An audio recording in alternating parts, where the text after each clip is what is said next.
Hi, this is Becky from Icing on Top Becky's Cakes, and today we're going to make the Rustic Ripple out of buttercream, and we're going to do gold highlights after that. And so I'm going to show you how to do this ripple effect with a buttercream using a piping tip. And the roses are the giant buttercream roses with gold highlights. Now you may have seen that video already, but if you haven't, I'm going to put the link down below so that you can find that and search that one out and find out how you put the giant roses on top. So let's begin. We're going to start with a buttercream cake that's already iced. It doesn't have to be smooth because we're going to pipe on the sides here. This is a 125 taco tip. It's a nice thin tip. It's like the 124 petal tip. You can use either, but this will give us slightly larger ruffles. We're going to start at the top of the cake, and we're just going to press in slightly with the thicker end of the tip down. We're going to make a bunch of different sections of these ruffles as we go. I like to go from a down to up and then back down, just very slightly. So it gives it almost like a little rainbow effect, little upside down U. And I wipe my tip after each one so that it's a clean tip and it's not clogged, so you get a nice curl at the end. And these narrow tips like this, they give you a really nice curl as you're going. But we're going to do more exaggerated end shapes. Instead of an upside down U, it'll be easier just call it an end shape. So we're going to do more exaggerated end shapes as we go through and we get farther down on the cake. And this almost makes a natural ruffly effect the more you press on your piping bag. So if you want a little more of a ruffle, just press a little harder and then clean that little spot off there.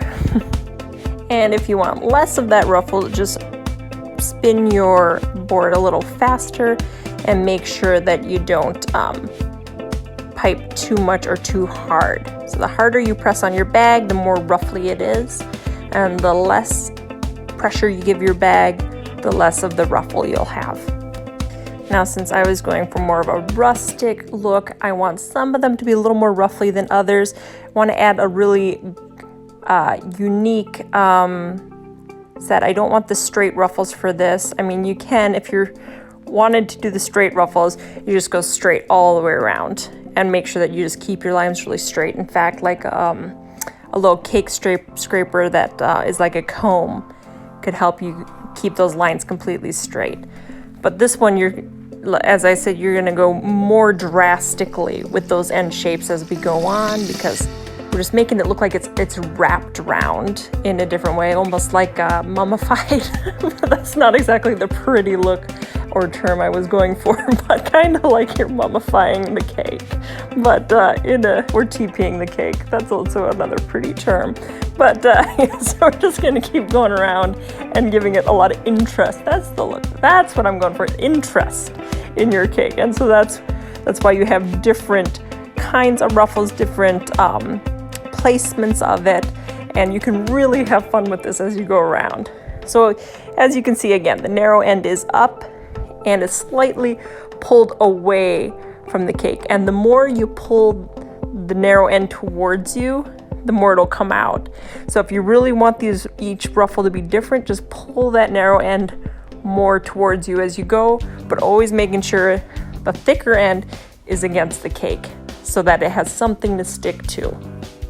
So go ahead and press that thicker end into your buttercream cake and let that narrow end pull out towards you, and it almost looks like you have a little shelf of buttercream coming off towards you. I really enjoy this look because it's very unique, and I've seen this done with fondant before, and I wanted to create this look more with the buttercream, so that's why I went ahead and did this cake today. Now, to quickly smooth this cake before I put the ruffles on, I used my acrylic disc, and I did that because that is really one of the quickest ways for you to smooth the cake and still have a nice sharp edge around the top. And as you can tell, I didn't even smooth it completely because I knew I was going to be covering it with ruffles. There was no point in completely smoothing it because then you'd have to get out the hot water and, scrape it around a few more times, and take up more time doing that when I knew, you know, we're putting the ruffles on. But I really do recommend acrylic discs. I know on my channel I've shown several different ways of icing cakes, and lately I've been finding I like the acrylic disc the best. It's just easiest for me. And obviously there's so many different ways to strain the cake and smooth that buttercream on really good. And so you just have to find the way that works best for you. So I have 3 different ways of smoothing buttercream on the cake. They all have worked for me. But right lately, I've been enjoying my acrylic disc.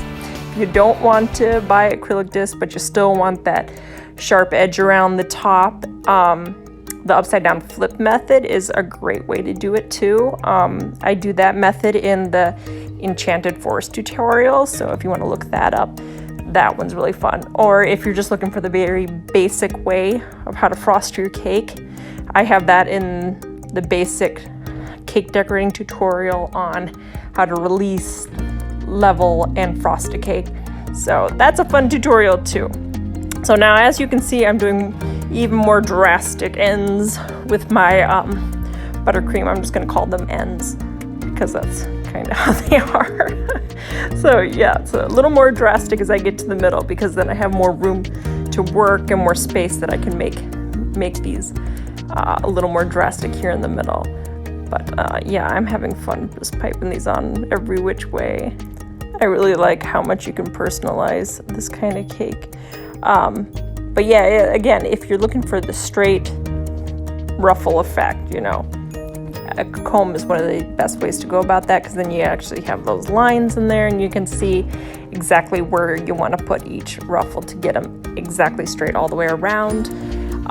And then, of course, in that situation, you wouldn't be stopping like this one to do an end stop. You know, you would just perfectly make one ruffle all the way around the cake and then stack the next one all the way on top of that one. And I think with that one, you would probably want to start at the bottom and flip your tip the other way. Like flip it so that the narrow end is down. And so then you'll have the ruffles going down if the narrow end is down. And so then you would start at the bottom of the cake. The reason I started at the top is because we have the narrow end going up. So you want to be able to layer it. So that's important. It's important to remember. If narrow tip is up, you start at the top. Narrow end is down, you can start at the bottom of the cake, depending on which direction you want your ruffles coming out.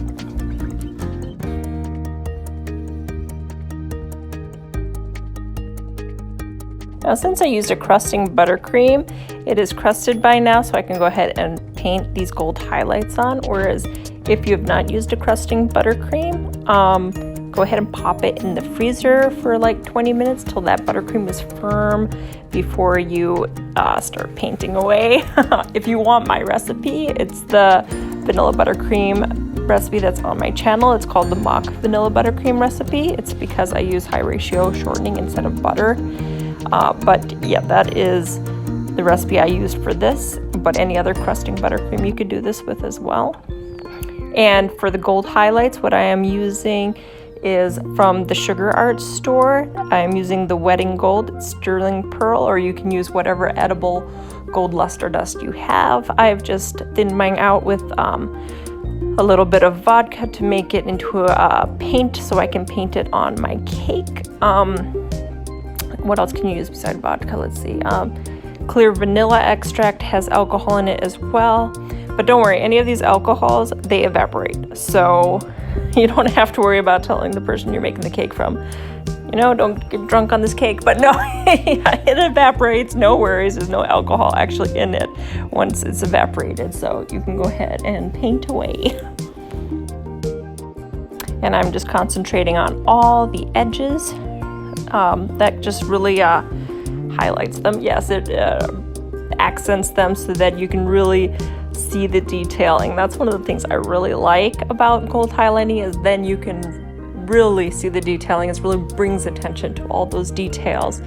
And that's why I also like it on roses a lot, because as much as I like the buttercream roses like this, and I did two-tone roses, you can kind of tell it's darker on the inside and lighter on the outside. And that also emphasizes the petals so you can see them more, but even more so is putting those little gold highlights all around the outer edges. So this is the exact same way that when we highlighted the petals in the giant rose tutorial, we highlighted them the exact same way, just lightly touching the edges. You don't want to be pulling off buttercream, so that's why you just use a light touch when you do this. And I realize I keep calling this ripple effect. It's not the ripple effect. It's the Rustic Ruffles. I'm gonna always want to call this ripples though. But there, we're just gonna finish up our gold highlights, and there we are, our Rustic Ruffled Buttercream Cake. And thanks for joining me today, and please subscribe to my channel and not miss out on any of these fun tutorials.